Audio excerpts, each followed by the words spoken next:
charisma, uniqueness, nerve, talent. We've raised the bar on grace and beauty so high that now there's only one place to go. More booty, more sassy stars. I don't know why they booked me on these chicken gigs. For the first time in Drag Race history, we are breaking all the rules. Oh my God. Hey, Jesus is a biscuit. Can't stop you. Oh. RuPaul's Drag Race is about to spin out of control. That is RuPaul's Drag Race, which you all see on logo. And this is the 4th season. This is the 4th season, right? So we're doing the 4th season, 30 different countries around the world it shows. Sort of amazing, isn't it? Isn't it crazy? We were talking at the break about how we're about the same age, you know, 50, 51. And it's hard to imagine how far we've come since we were 10 years old like Ben. Absolutely. Right? Could you imagine at 10 years old being so in touch with who you are and what you like and unafraid to show it?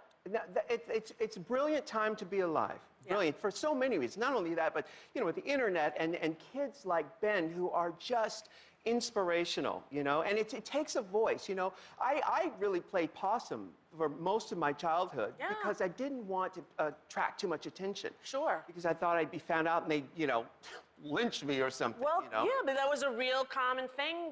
Fear back then for gay people like you and I, right? But not just gay people. I mean, anybody who sticks out. You know, a lot of times I know girls who would wear, you know, short shoes or flat so they wouldn't stick out. And it's like, no, wear the high shoes. Because they were tall. They were tall, yeah. And just anyone who's different, you know, gets sort of picked on. That's right. Yeah.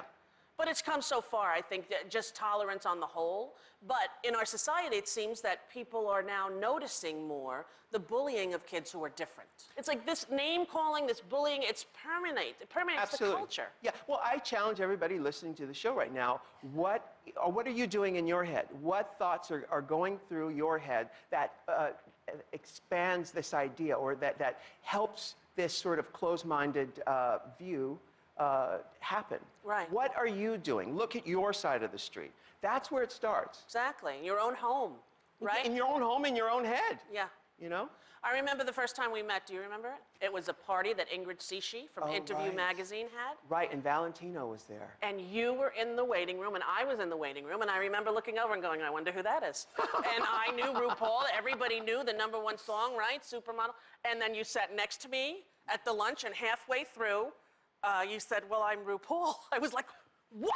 Like, I couldn't believe it. And at that time, people didn't often see you not in drag, right? Right. And when I see myself in drag, I go, what? You do. I do. You do. Because, you know, it's, you know, we're all spiritual beings having a human experience. So, Indeed. in fact, this is a drag persona, this body. When I see pictures of myself, I go, is that me? You do. I still do, to this day. That's interesting. Yeah. When I'm all dressed up like this, or I'm on a magazine cover, and I walk past the kiosk in Manhattan, I'll go, oh, look, there's Rosie O'Donnell. Yes. But I never say, there's me. Right. Because it doesn't feel, right, like me so much. Yeah. I understand that very well. Because I feel somewhat in drag. Now, you know, like, but I like it. Can I tell you that? I like it now. I have all of these young women in their 20s and 30s helping me dress and pick out earrings. A lot of times they don't let me see a mirror. They block it because I see it and then I go, that looks ridiculous. They're like, oh no, and they shove me out there in heels, you know? But I'm starting to like it. I think it's fun. I think it's like fun playing with all the toys, the colors. It is, really. Yeah. We're gonna take a break, come back, talk more with RuPaul. Don't go away.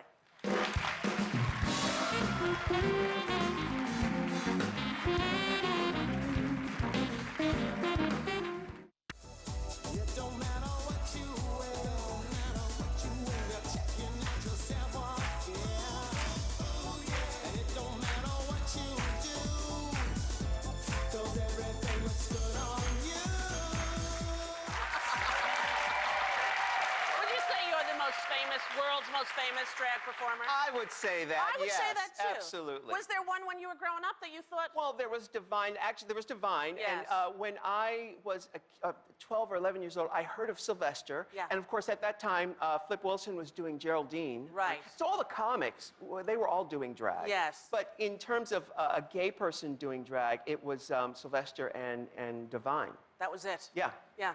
And you're such a different look than both of them, though. You went ultra glam. Absolutely, but I've done several different types of it. It started out in the 80s as sort of a political, social reaction to the Reagan 80s. And we did it as sort of like you know... Let's be in your face. Be in your You're face. not going to say the word AIDS. We're going to dress up and make you notice us. Absolutely. Not only that, but we were told, you know, boys are not supposed to do that. So it was the most punk rock thing you could do. It was the most anti-establishment thing you can do. But then, when I got in drag, people said, "Oh, Miss Girl, you are fierce." Yeah. And I thought, oh, okay, maybe I can use that. And of course I did. Yeah. You used it well. When I look at you, I think your whole life's about freedom. Teaching people how to be free.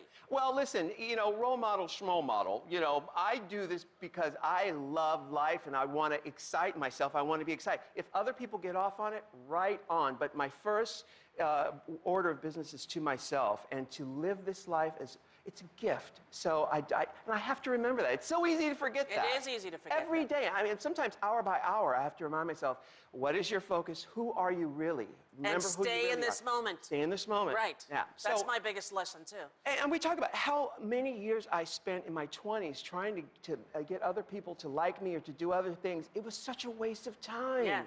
We don't come here with the instruction books on how to live. And I learned the hard way. I had to knock my head up against the curb a few times to really get the lesson.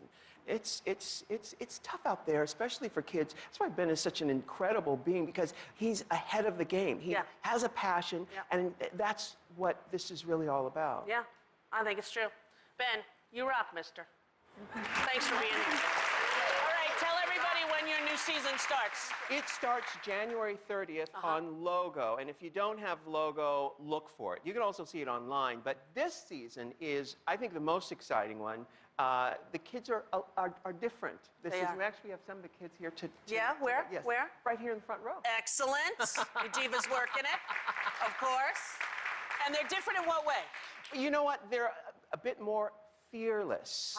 If you can imagine, because it takes a lot of courage for someone to, you know, come up in a male-dominated culture, to be told you can't do this, and then to say, you know what, well, I'm going to do it anyway.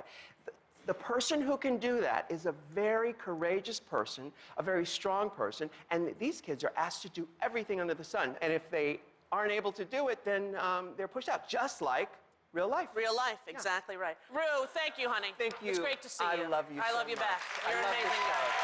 We'll be right back with Spanx, Spanx, and more Spanx.